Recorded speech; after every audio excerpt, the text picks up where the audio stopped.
여기 동서대죠, 그죠? 작년에 뵙고 원래 처음 뵙습니다. 반갑습니다. 네, 이 세상은 세 가지의 사상에 의해서 움직인다라고 해도 과언은 아닙니다. 정확하게 말하면 세 사람의 이론에 의해서 이 땅이 움직이고 있다라고 그렇게 말할 수 있습니다. 그 세 사람은 누구냐면 마르크스, 그리고 프로이드, 그리고 다윈이라는 이 세 사람입니다. 먼저 마르크스는 유물사관을 이야기했죠. 그리고 프로이드의 가장 유명한 것은 심리학이고요. 그리고 다윈은 여러분이 아주 잘 알다시피 진화론을 이야기한 사람입니다. 이러한 세 가지의 사상이 모든 사람의 행동의 기준이 되어버린 것이 이 세상이다라고 그렇게 말할 수 있습니다. 이들의 이론이 나쁘다라고 그렇게 말하는 것은 아닙니다.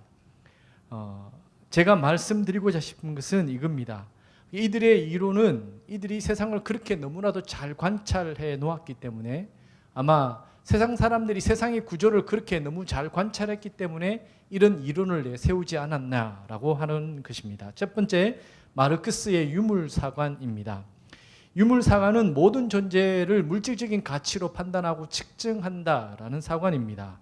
그래서 오늘날 모든 것에 물질적인 가치를 부여하고 또 지금은 모든 것, 그러니까 그것이 물질로 도저히 환산할 수 없을 것 같은 시간이나 우정이나 이런 것조차도 물질로 판단해서 그 정도가 어느인지를 판단하는 것이 요즘의 시대다라고 그렇게 말씀드릴 수 있습니다. 그래서 온통 그 가치를 돈으로 판단하고 돈으로 측정하는 시대가 요즘의 시대다라고 그렇게 말씀드릴 수 있습니다. 두 번째는 프로이드의 심리학입니다. 프로이드의 심리학은 인간 내면의 에고와 슈퍼 에고가 있다라는 그런 이론으로서 이 프로이드가 이야기했던 가장 중심적인 주제는 뭐냐면 사람의 성격이 형성되는데 가장 중요한 역할을 했던 것이 뭐냐면 성적인 경험이다 라고 하면서 그 성에 의해서 성적인 욕구를 어떻게 충족하느냐에 따라서 그 사람의 성격이 형성되어진다라고 그렇게 말한 사람입니다. 문제는 프로이드의 사상이 맞는지 틀린지는 둘째 문제이지만은 그러나 확실한 것은 무엇이냐면 현대 대부분의 모든 사람들의 생각이 모든 사람들이 성적인 쾌락에 몰두하고 있다라는 것입니다.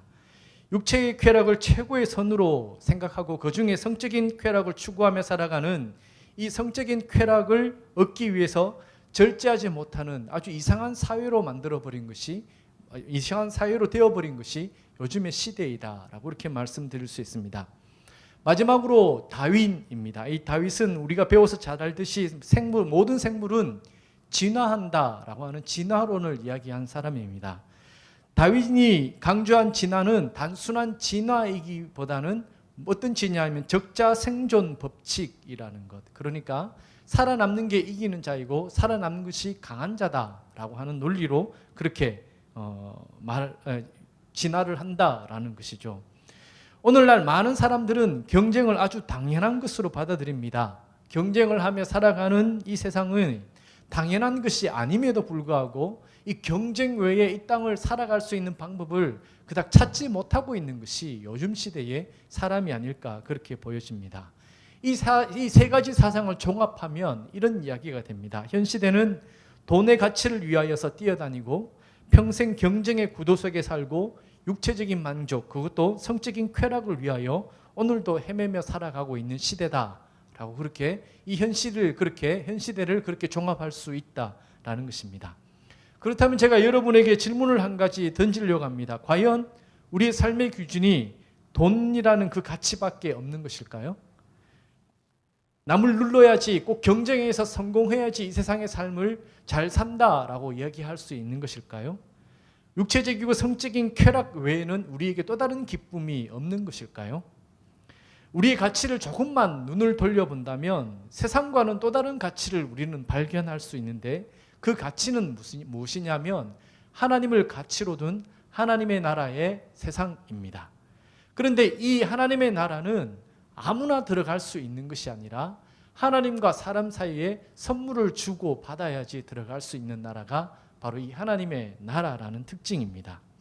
선물은 주는 사람도 기쁜가 하면 받는 사람도 기쁜 것이 선물입니다. 그럼 우리에게 기억 남는 선물은 과연 어떤 선물일까?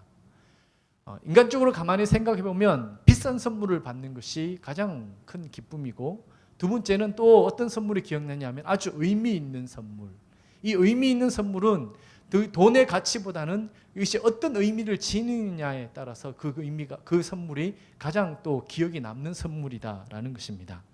그럼 하나님 나라에 들어가기 위하여 사람과 하나님과의 선물을 주고받는 데 있어서 하나님께 드릴 가장 비싼 선물은 과연 무엇일까를 생각하면, 하나님은 신이시기 때문에 이 세상의 어떤 것으로 하나님을 기쁘고 또 하나님께 드려서 이것이 비싸구나 라고 생각할 수 있는 선물은 이 땅에 없다라는 것이죠.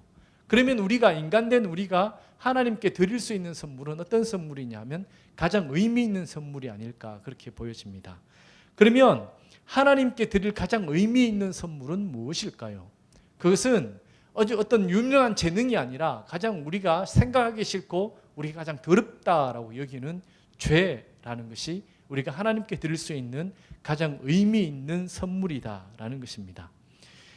우리가 하나님의 나라에 들어가기 위해서 우리에게 있는 이 죄성을 해결하지 않고는 우리가 하나님 나라에 들어갈 수 없다라는 것입니다.